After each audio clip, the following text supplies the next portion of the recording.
दोस्तों, जैसा लास्ट आपने देखा कि दो हम ऐड सब्ट्रैक्ट मल्टीप्लाई डिवाइड कैसे कर सकते हैं। तो जैसे मैं आपको लास्ट प्रोग्राम दिखा देता हूँ।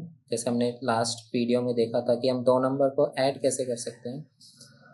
अब यहाँ पर क्या है कि जो दो नंबर हैं 9 और 10, हमने उन दोनों नंबर को ऐड किया था और आउटपुट में हमें 90 मिल गया था। देखिए जैसे यहाँ पर आ गया एडिशन इज 90। अब अगर मुझे इन नंबर्स की जगह 9 और 10 की जगह 20 और 10 को ऐड करना होगा, तो मुझे कोड के अंदर आकर 20 और 10 को चेंज करना पड़ रहा है। मुझे क्या चाहिए कि जब भी मैं अपना प्रोग्राम रन करूँ तो यूज़र अपने आप से कोई वैल्यू डाले और उन नंबर्स को हम ऐड करें। यानी कि हमें चाहिए यूज़र से डेटा रन टाइम पर, ताकि यूज़र अपने अकॉर्डिंग कोई वैल्यूज़ डाले, 2 वैल्यूज़ डाले और फिर हम उनको ऐड करें। तो जैसे मैंने लिखा यहाँ पे get data to add dot c. तो अब हम इस प्रोग्राम में यूज़र से डेटा लेंगे और फिर उनको ऐड करेंगे। तो सबसे पहले हेडर फाइल इंक्लूड कर लेंगे, फिर इंट मेन और रिटर्न 0। अब सबसे पहले मैंने वेरिएबल डिक्लेयर किए। एक वेरिएबल है ए, एक है बी और एक है सी। ए, बी और सी 3 वेरिएबल डिक्लेयर किए हैं। अब मुझे ए और बी की वैल्यू यूज़र से चाहिए और सी हम यहाँ पर कैलकुलेट करने वाले हैं। तो सबसे पहले हमने यूज़र को एक मैसेज दिया प्रिंट, और यहाँ पे मैंने लिख दिया डबल कोट्स में एक मैसेज, एंटर 2 नंबर। याद रखिए जब भी आप कोई प्रोग्राम लिखें तो ये ध्यान में रखें कि आउटपुट रीडेबल होना चाहिए। प्रॉपर मैसेज के साथ, प्रॉपर आउटपुट और फॉर्मेटिंग के साथ हमें काम करना है, ताकि आउटपुट देखते वक्त हमें सही से समझ में आए कि क्या हमने प्रोग्राम में किया है। तो अगर हमें यूज़र से डेटा चाहिए तो सबसे पहले हमें एक मैसेज यूज़र को देना चाहिए कि उसको क्या करना है। तो जैसे मैंने यहाँ पे लिख दिया एंटर 2 नंबर। उसके बाद मैंने यहाँ पे यूज़ किया स्कैनएफ फंक्शन का। अब स्कैनएफ का काम क्या होता है? स्कैनएफ का काम होता है यूज़र से डेटा लेना। तो अगर आप प्रिंटएफ यूज़ करते हो तो आप आउटपुट विंडो पर कुछ प्रिंट कर सकते हो, और अगर आप स्कैनएफ यूज़ कर रहे हो तो आउटपुट विंडो से आप यूज़र से डेटा ले सकते हो। तो स्कैनएफ डबल कोट्स में सबसे पहले आप जिस टाइप का डेटा लेने वाले हो उसका फॉर्मेट स्पेसिफाई डालिए। तो जैसे मुझे इंटीजर टाइप का डेटा चाहिए तो मैंने 2 बार %d लिखा। उसके बाद मुझे पहली वैल्यू कहाँ पर रखनी है? ए के एड्रेस पे।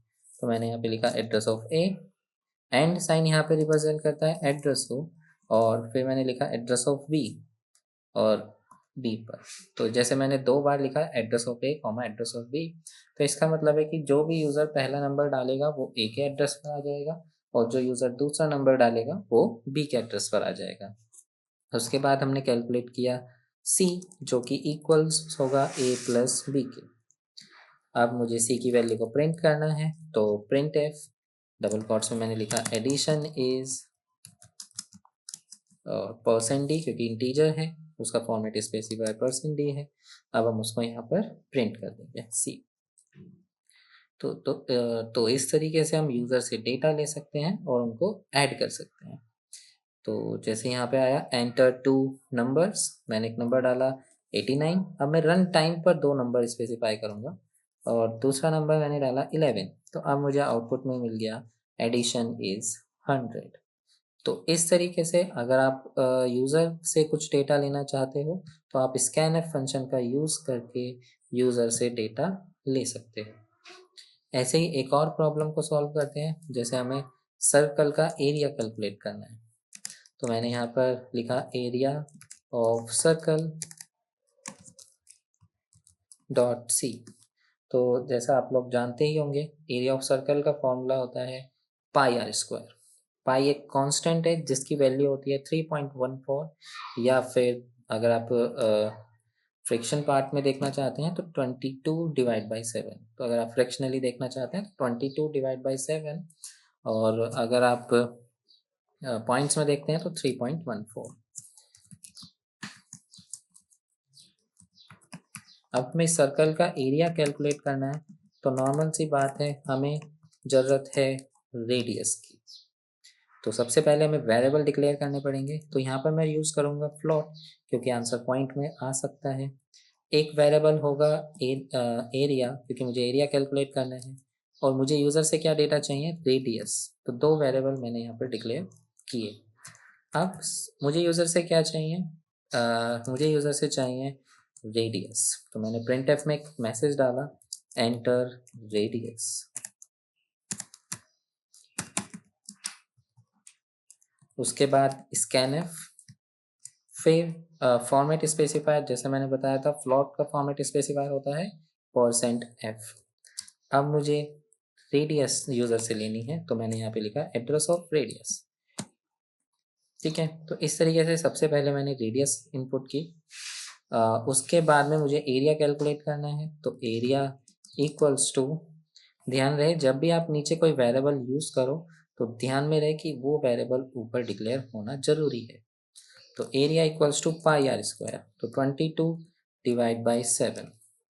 अब जैसे हमने पहले देखा था कि जब हमने 2 इंटीजर नंबर डिवाइड किए थे तो हमें आंसर में इंटीजर मिला था। तो अब अगर आप 22 डिवाइड बाई 7 करोगे तो आपको आंसर में मिलेगा 3, क्योंकि 22 और 7 दोनों ही इंटीजर हैं। अब क्योंकि हमें आंसर पॉइंट में चाहिए, इसलिए हम लिखेंगे 22.0 डिवाइड बाई 7.0, ताकि हमें आंसर में 3.14 मिले।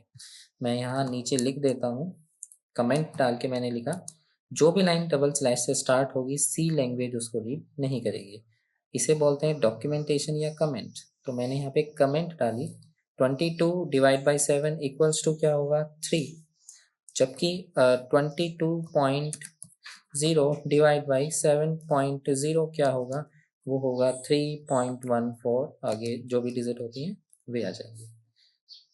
तो हमने यहाँ पे यूज़ किया area equals to pi into radius into radius. तो ये हो गया एरिया कैलकुलेट। अब मुझे एरिया को प्रिंट करना है, तो प्रिंट एफ, इसमें मैंने लिख दिया एरिया इज %f, क्योंकि पॉइंट के बाद मैं 2 डिजिट दिखाना चाहता हूँ, तो मैंने लिखा 0.2f कॉमा एरिया। तो इस तरीके से सर्कल का एरिया प्रिंट हो जाएगा। प्रोग्राम को एंड कर देते हैं, रिटर्न 0 और सेमीकोलन। हर एक लाइन के लास्ट में सेमीकोलन लगाना मत भूलिएगा, नहीं तो आपको कंपाइल टाइम पर एरर दिखाई देंगी। तो सेमीकोलन हर एक स्टेटमेंट, हर एक लाइन एक स्टेटमेंट होती है, ये एक स्टेटमेंट है, ये दूसरी स्टेटमेंट है, ये तीसरी स्टेटमेंट है, और सभी स्टेटमेंट के लास्ट में आपको सेमीकोलन लगाना जरूरी है। तो जैसे अब हम इसको रन करेंगे तो ये हमारे से पूछेगा एंटर रेडियस, तो जैसे मैंने डाला 6.3, अब ये हमें एरिया रिटर्न करके दे रहा है 124.74। तो इस तरीके से हम सी लैंग्वेज की हेल्प से कोई प्रॉब्लम सॉल्व करना चाह रहे हैं, जैसे एरिया ऑफ सर्कल हमने सॉल्व किया, कर सकते हैं।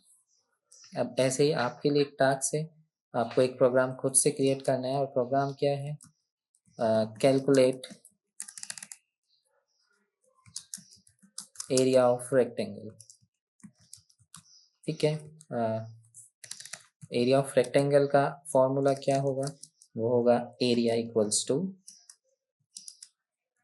Length into breath.